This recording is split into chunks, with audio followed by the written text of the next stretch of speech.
Muito bem, estamos ao vivo para mais um episódio do SREcast 2026. Terceiro ano consecutivo. Feira de São número 36. Cara, são Rapaz, 36 muita edições feira, do hein? Super Rio Expo Food. É um evento que já é tradicional no varejo carioca. Sim, impacta muito aqui, né? E assim, eu não entendo porque tem gente que fala assim, não vou não. Pô, não. Ah, Tô não. com preguiça de andar aquilo tudo. Não, é muito grande. É muita gente para falar. Cara, aqui é o lugar de conexão. Isso. É o lugar onde o varejista encontra aquele fornecedor que fala por telefone, aquele isso cliente. Aqui é o lugar para tomar um café, fazer network. É o melhor lugar.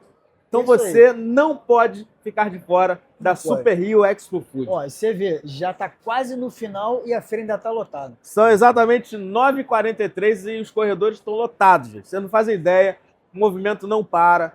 É uma feira que movimenta muito varejo carioca. Muita gente, muito network, né, Jota? Muito muita legal. conexão. Muitos legal. negócios surgiram legal. aqui e continuarão surgindo. Muito legal. Bom, nesse momento a gente vai falar de um tema que mexe com o supermercadista, né, cara? Não A tem pra onde correr. Quando a gente olha para o varejo, a gente fala, mas que o problema é que o meu time não sei o quê. A mão de obra não sei o quê. Exatamente. Tá ruim. A gente vai falar aqui agora com o Leandro Condeixa, do Dois no Varejo, especialista em gestão Olá. de pessoas aí, especialista em supermercadistas. Eu queria que você se apresentasse para os nossos amigos que nos assistem nesse momento. Aham. Fala um pouquinho de você, da tua empresa. Vamos lá. Meu nome é Leandro, eu trabalho no varejo desde 1998. Comecei na saudosa Casa das Sendas, aqui no Rio de Janeiro. Oh, que legal. Já passei por bastante lugares aí. E desde 2021, eu e minha esposa, a gente tem a Dois no Varejo, que é uma empresa de recrutamento e seleção especializada no varejo. E a gente hoje contrata em mais de 20 estados do Brasil todo para diversos supermercados. Então a gente vive essa dor da gestão de pessoas, né, da falta de pessoas. E esse é um tema bastante relevante para esse ano. Né, 2026 está entrando para a nossa história como o ano mais difícil para se contratar pessoas na nossa história. Cara. Então a gente pode até falar disso aqui, de explicar por quê, mas a gente está vivendo esse desafio. E a gente está lá, né, no nosso Instagram diariamente produzindo conteúdo sobre gestão de pessoas no varejo. Né? Porque mais do que contratar, a gente precisa hoje treinar, liderar, capacitar, acompanhar, remunerar. Enfim, a gente precisa cuidar bem das pessoas, porque não está fácil achar. Se a gente perde alguém hoje, difícil, não tá? está quase impossível. Não é? 2026, né, a gente está com a perspectiva agora de ser o ano com a menor taxa de desemprego da nossa história no Brasil. Então, desde que se mede o desemprego, a gente está vivendo agora a menor taxa de desemprego. Pouca gente desempregada, fica mais difícil contratar para todo mundo. O varejo, que costuma ser a última opção de grande parte do mercado de trabalho, fica mais difícil ainda. Então, um fenômeno que já aconteceu nos Estados Unidos, já aconteceu em vários países, hoje a gente está vivendo de forma mais dramática em 2026. Desde 2021 veio piorando, mas hoje a gente está num momento crítico. A gente tem lojas com açougue fechado porque não tem açougueiro, lojas com padaria parada porque não tem padeiro, não tem confeiteiro. Caramba. A gente tem lojas que estão praticamente sem operadora de caixa, funcionando só na base do self-checkout e uma operadora ou outra. Então, a gente vê um desafio muito grande nesse meio, principalmente porque a gente teve um movimento crescente de aplicativos. Então, iFood, Uber, muitas pessoas migraram, saíram do varejo para trabalhar nos aplicativos. Então, o Brasil é o país que tem mais motoristas de Uber no mundo. Muitas dessas pessoas estavam trabalhando nas nossas lojas, fazendo entrega no iFood, enfim. Então, as pessoas foram saindo sem contar todas essas questões dos benefícios sociais. Né? Hoje a gente tem 94 milhões de brasileiros recebendo algum auxílio, seja do governo federal, estadual, municipal. Isso é quase metade da população. Né? Isso, de alguma forma, compete com o mercado de trabalho do varejo. Então, a gente hoje tem uma situação bem dramática e a gente tem alguns estados, né, em algumas redes, que estão passando por situações bem desafiadoras nesse meio. Então, é mais importante que nunca estar numa feira, né, como essa aqui, justamente para estar buscando soluções de tecnologia, buscando reflexões, né, e buscando meios de aumentar a margem, aumentar ticket médio, justamente para a gente conseguir, com um faturamento um pouco melhor, remunerar um pouco melhor. conseguir reter e trazer de volta. Você trouxe dados e aí eu fiquei aqui confabulando, né? Porque a gente lida muito com empresário também. A gente faz departamento pessoal de muitas empresas também e a rotatividade muito grande no varejo. Você já está há bastante tempo nessa área de recrutamento e seleção. Você pegar e analisar, e eu também faço às vezes declaração de imposto de renda de quem é Uber também. Então, assim, a gente faz um monte de coisa que corrobora que eu consigo entender esses dados que você trouxe, tá? O cara que é o MEI ali, que abre um MEI para ser Uber, que ele abre um MEI ali para ser entregador no iFood. E quando você compara tudo que está na mesa ali, né, o que é pago que é remunerado para mão de obra que vai trabalhar, vamos pegar uma função que foi afetada pelo self-checkout, mas tem muito ainda que é o caixa do supermercado. Você pega ali as horas trabalhadas, o compromisso tem que ter, e aí tem a questão de... A responsabilidade, a confiança. E aí você bota do outro lado ali o cara, tudo bem, ele vai ter que dirigir muitas horas, mas ele faz o horário dele, ele faz o dia dele, pode ir para casa. Se ele vai trabalhar de dia ou de noite, ele escolhe, ninguém manda nele. Então, acho que a mentalidade de quem hoje busca por um emprego de carteira assinada, que teoricamente é um pouco mais seguro, mas também de segurança não existe nada, né? Que você pode se demitir a qualquer momento. Isso. Ela é completamente diferente daquele cara que fala, não quero me subordinar a ninguém, eu vou dirigir meu próprio carro, eu vou viver minha vida. E acho que, não sei se só a pandemia, pré-pandemia, eu acho que já vinha mudando muito a mentalidade, as redes sociais, né, Jota? A internet, eu acho que o acesso à informação, e acho que mudou muito a mentalidade do brasileiro. Acho que da minha geração nem tanto, de vocês talvez mais. Eu sou bem mais velho que vocês. Não, eu tenho 47. Eu tenho 43. Então, eu sou mais velho que você. Meu irmão. Então tem alguma coisa errada aqui. Do meu tempo. Tem alguma coisa errada aqui, hein? Então acho que você está entendendo bem o meu raciocínio quanto a isso, né? Que a nossa geração é uma geração que dificilmente ia pensar em falar, não, vou dirigir não, eu vou trabalhar aqui, que eu estou aqui seguro.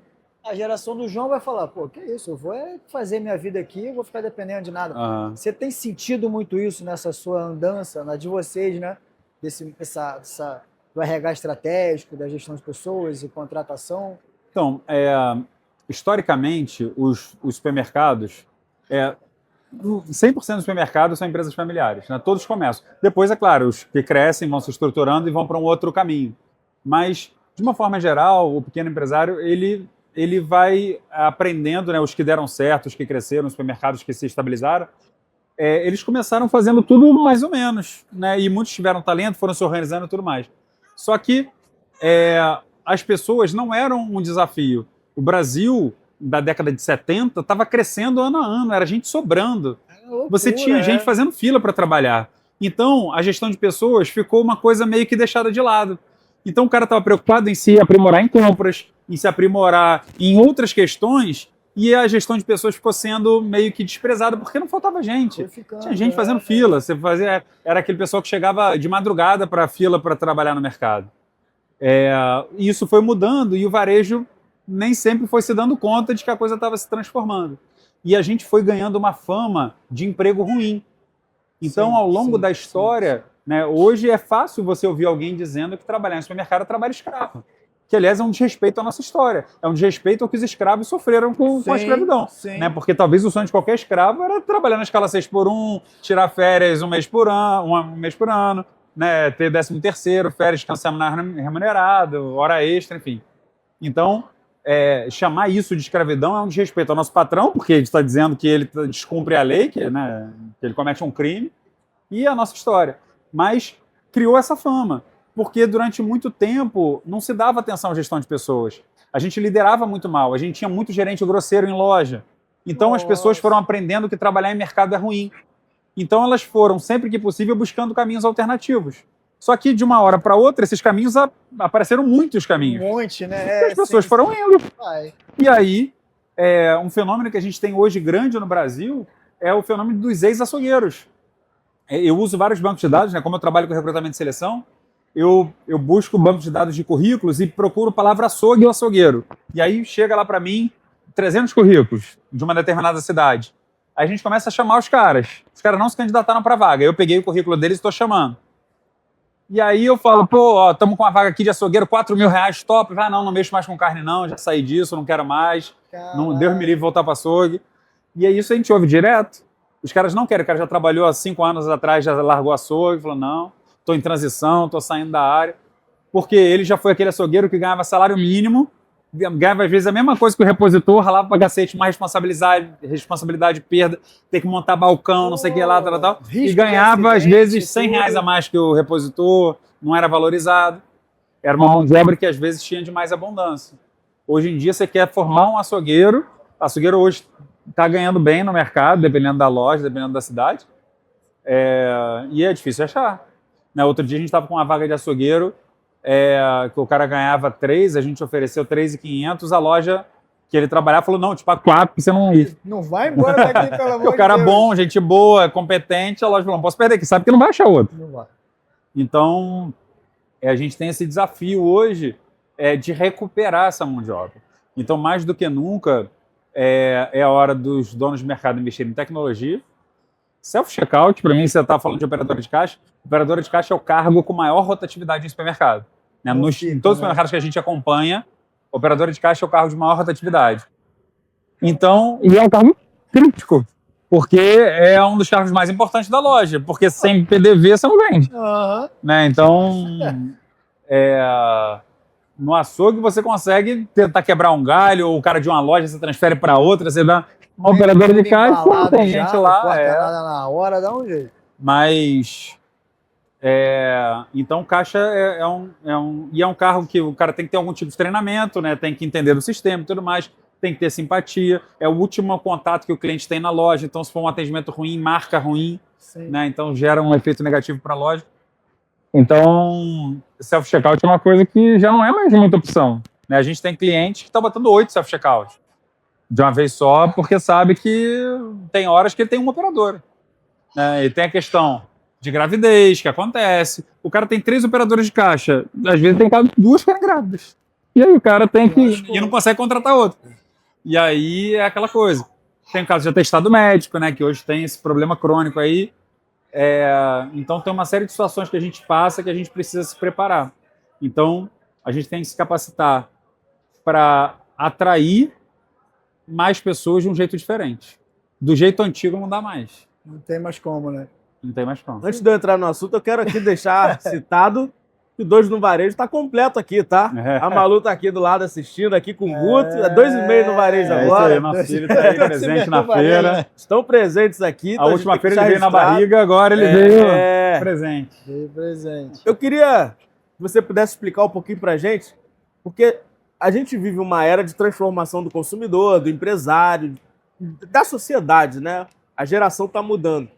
E a gente enxerga muito dono de varejo que é aquele empresário da antiga, que acha que tá certo falar de qualquer jeito com o colaborador, que tem que esculachar, que ou faz isso ou vai pra rua, arruma outro lugar, porque eu sou assim, minha forma de gerir é assim, porque meu pai era assim, meu avô era assim, sempre deu certo.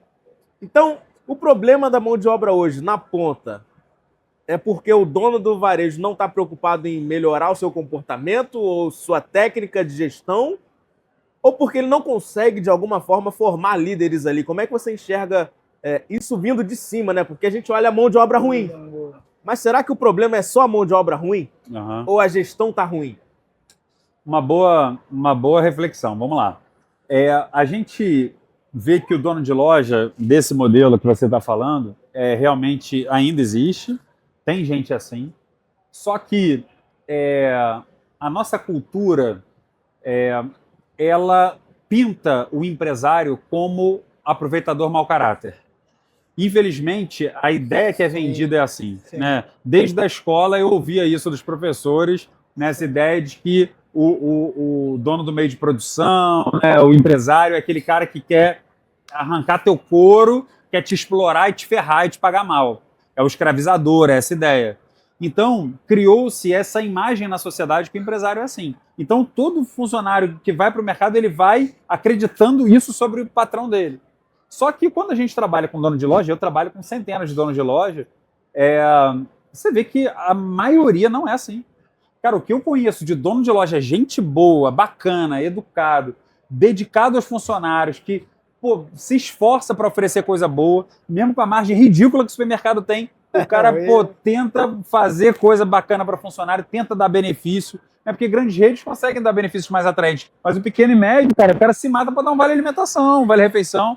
Então, eu vejo um monte de gente que é o contrário, é o cara que sofre com os funcionários. Porque a gente tem uma cultura de ódio ao patrão, então o cara chega, ele quer receber o salário, mas ele não quer se esforçar para dar resultado.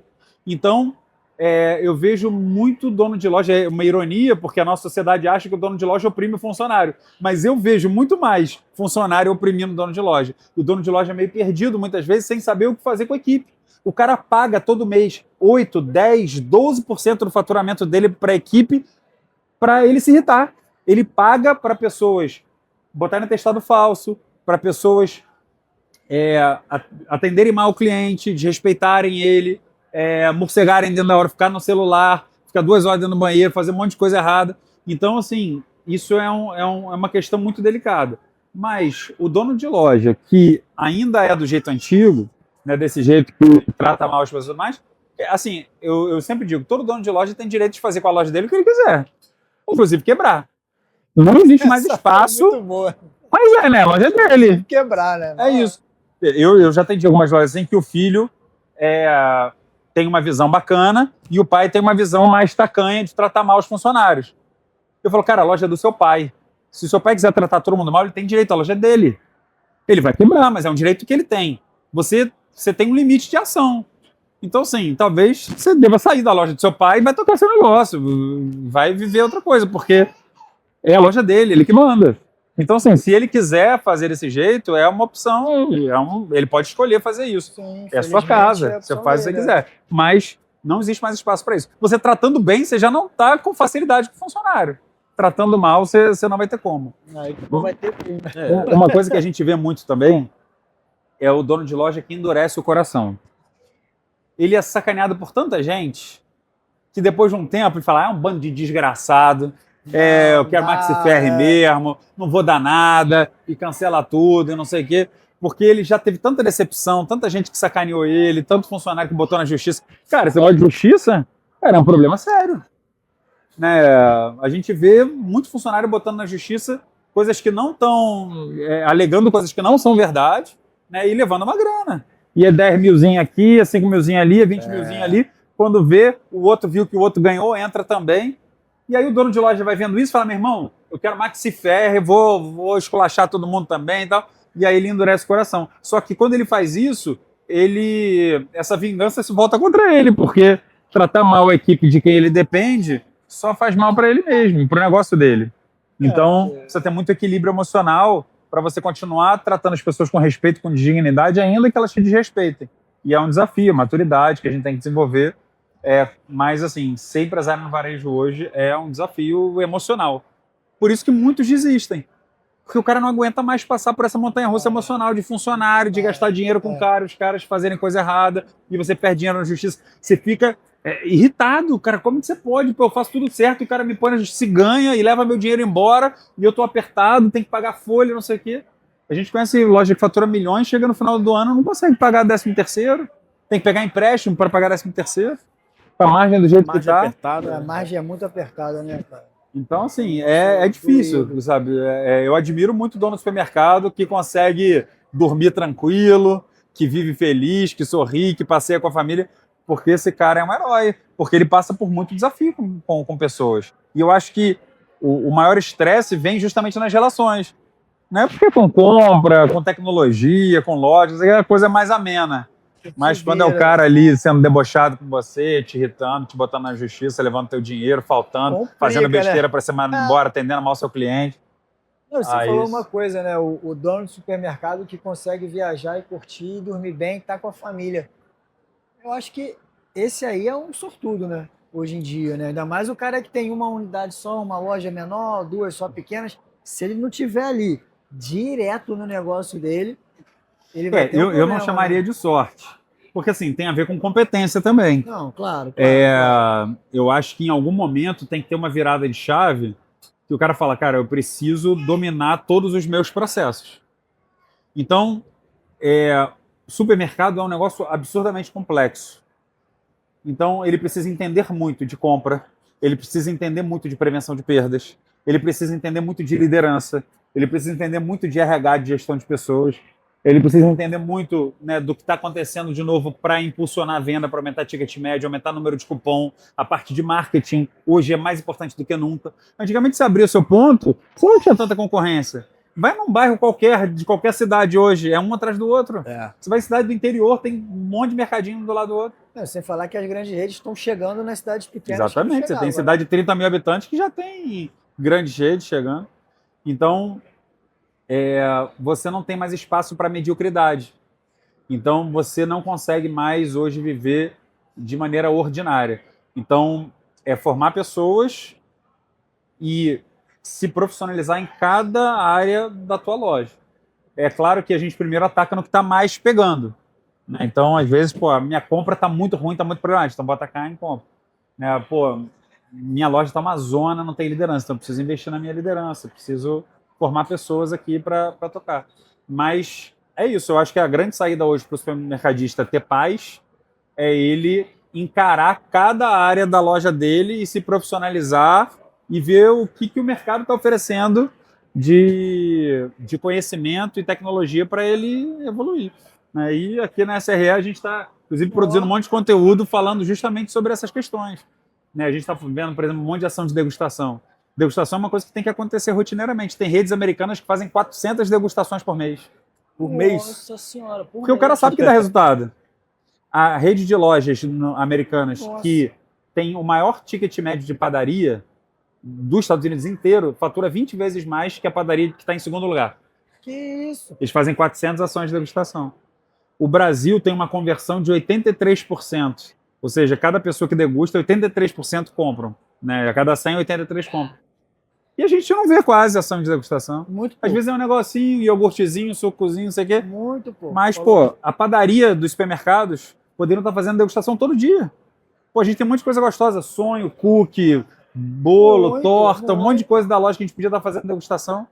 Quanto produto fresquinho saindo todo dia, pão de hambúrguer, pão de cachorro-quente, não sei o quê. Tantas coisas que a gente está parado no estoque que vence. Uma manteiga, um requeijão, uma pastinha, uma coisa gostosa.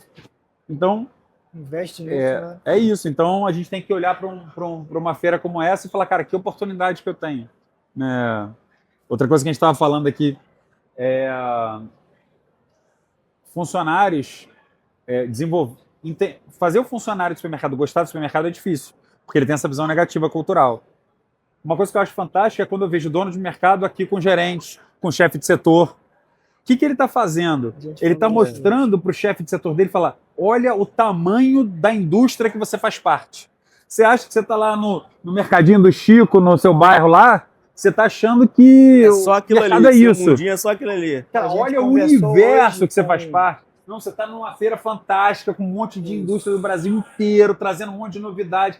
Cara, você não está no mercadinho, você está na indústria que é a maior empregadora do Brasil. Sim. A maior parte dos empregos estão no varejo, tirando a área do governo, né?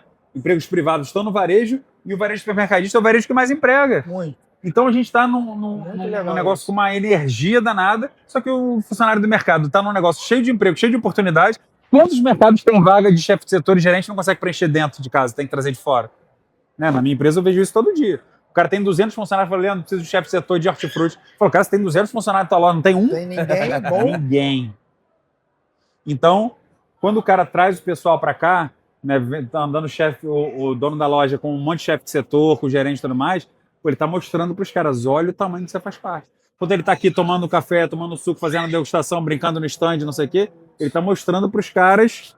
Né? Então, para mim, é obrigação de todo dono de supermercado do Rio de Janeiro trazer a equipe dele para cá. Todo mundo que ele está desenvolvendo, né, todo mundo que ele sabe que tem potencial para crescer, para liderança, ele tem que mostrar, cara, você faz parte de um negócio maior que a minha loja.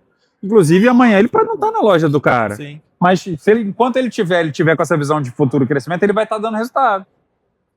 Então a gente tem que mudar a cabeça. A gente entrevistou um responsável de uma grande rede que falou isso. Eu venho e eu trago toda a minha equipe de comercial e de venda para andar aqui, né? Todos os dias. Cada dia eu tô com uma equipe aqui, mostrando tudo, porque é minha equipe que está na ponta. Então ele vai ver aquele produto e vai falar, pô, esse produto aqui não tem lá. no setor tal, que tal a gente levar? Ó, já vi cliente pedindo esse produto e não tem, olha aqui, vamos Pô, legal. conversar aqui. Bem maneiro o depoimento Bem dele. legal. ó. Aliás, dando meu testemunho, em 98, quando eu comecei a trabalhar em supermercado, em 1998, quando foi em 99, teve uma feira de supermercados aqui do Rio de Janeiro também, da Sérgio, mas era outro nome na época. E eu vim como estagiário, as Sendas me enviou, Maneiro. e eu assisti uma palestra com o Edmur Sayane, que já, inclusive, teve aqui Edmur, com Esse vocês em ano- outra estação. já ano retrasado com a gente É. aqui. Ele é gente boa demais. E eu assisti uma palestra com ele que mudou. Foi ali que eu decidi que eu trabalharia no varejo para sempre. Quando eu assisti a palestra com ele, eu era um estagiário começando a minha vida no supermercado. Quando eu assisti aquela palestra, eu falei, cara, é onde eu quero trabalhar. A Ele teoria do falando ser das gostado oportunidades do dele varejo é e tudo ótimo. mais. E eu me encantei e desde então sempre participei de feira de varejo, né? Sempre tive nesse movimento. E foi ali que transformou minha visão de negócio. Então é isso, cara. Esse tipo de evento transforma a visão das pessoas do mercado. O cara que acha que é só aquele negocinho ali do dia a dia se transforma. Vê que é um universo Eu sou um exemplo disso. gigantesco, né? É Cara, isso. muito maneiro. Cara, esse cara aí é uma Pô, referência em você é gestão de pessoas. isso. Se deixar, a gente fica aqui até 3 horas da manhã falando, ele sabe disso. fácil até amanhã. Agora eu não sei se ele ainda fica, porque agora tem o Guto ali que Mas precisa esse dormir. Tá sempre com a gente. Tá sempre com a gente. Leandrão, não tem obrigado. Malu, obrigado. Nada que isso. jeito. Guto, Foi obrigado. bom. Por tirar um tempinho, estar aqui com a gente. Vieram Eu aí que como agradeço. influenciadores da Sérgio esse ano, produzir conteúdo para nós. Fazendo bastante aí. Muito legal. Bom, muito Obrigado mesmo pelo teu tempo, obrigado pelo conteúdo que você disponibilizou pra gente aí. Valeu. Bom, Obrigadão. muito bom, hein? E Top você demais. que ficou aí Valeu, até gente. agora também, obrigado. Não deixe de maratonar o conteúdo Sim. aqui do SRE Cast 2026. Sim. Você que não pôde vir, leve a SRE para sua casa e assista a todos os vídeos que não vai se arrepender. É isso aí. Obrigado, tamo junto.